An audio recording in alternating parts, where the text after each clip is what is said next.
नमस्कार। आज हम एक बहुत बड़ी उलझन पर बात करने वाले हैं जिससे भारत में बहुत से लोग जूझ रहे हैं कि जब करियर के इतने सारे रास्ते हों तो सही रास्ता चुने कैसे। तो चलिए सबसे पहले सीधे आंकड़ों पर ही नजर डालते हैं। एक हालिया डेटा बताता है कि भारत में जितने भी ग्रेजुएट्स हैं उनमें से सिर्फ 42.6% ही असल में नौकरी के काबिल हैं। और इससे भी ज्यादा चौंकाने वाली बात तो ये है कि सिर्फ 8.2% ग्रेजुएट्स को ऐसी नौकरी मिलती है जो उनकी डिग्री से मेल खाती हो। मतलब स्किल्स और जॉब्स के बीच एक बहुत बड़ा गैप है। अब ऐसी हालत में दिमाग का घूम जाना तो लाजमी है ना? अनगिनत वीडियोस, अलग अलग सलाह और उलझन सिर्फ बढ़ती ही जाती है। लेकिन घबराने की बात नहीं है, क्योंकि आगे का रास्ता बिल्कुल साफ है। आज के इस विश्लेषण में हम इसी चुनौती से निपटने के लिए एक सिंपल प्रैक्टिकल रोड मैप देखेंगे।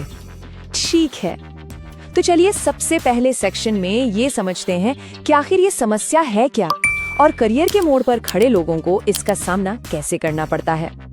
हकीकत तो ये है कि आधे से ज्यादा ग्रेजुएट्स आज के जॉब मार्केट के लिए तैयार ही नहीं हैं। क्यों? क्योंकि जो स्किल्स उन्होंने सीखी हैं वो इंडस्ट्री की जरूरतों से मेल नहीं खाती। और यहीं पर वो सबसे बड़ा सवाल खड़ा होता है। जब इतने सारे विकल्प मौजूद हैं तो ऐसा कौन सा एक स्किल है जिसमें अपना समय और पैसा लगाना सही रहेगा। तो अब बात करते हैं समाधान की। यहाँ एक बहुत ही जबरदस्त तरीका है ये पता लगाने का कि कौन सा स्किल अपनी पसंद और मार्केट की डिमांड दोनों के हिसाब से बिल्कुल सही है। तो सबसे पहला और सबसे जरूरी कदम है खुद को समझना।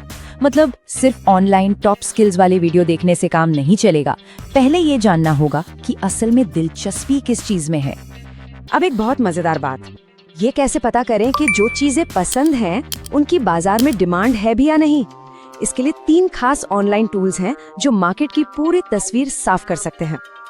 और ये टेबल ये बहुत ही शानदार तरीके से बताता है कि इन सब को एक साथ कैसे जोड़ा जाए।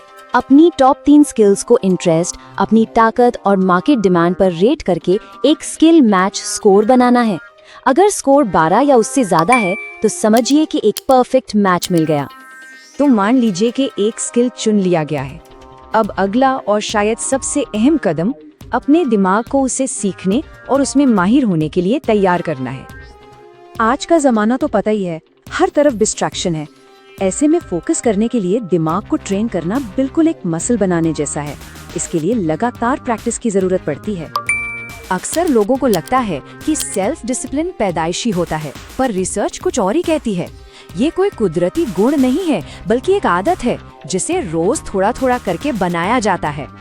इसका एक जबरदस्त उदाहरण है ज़ेप्टो के को-फाउंडर आदित्य पालीचा की कहानी। सोचिए, 19 साल की उम्र में एक व्हाट्सएप ग्रुप से शुरू करके 4,300 करोड़ की कंपनी खड़ी कर दी। और ये सब मुमकिन हुआ जबरदस्त डिसिप्लिन और लगातार मेहनत से। अब एक ऐसे पॉइंट पर आते हैं जहां 95% लोग आकर हार मान लेते हैं, और वो है किसी भी स्किल को सीखने के सफर का बोरिंग हिस्सा। ये एक बहुत बड़ी गलतफहमी है कि अगर कोई काम अपने पैशन का है तो वो हमेशा मजेदार होगा।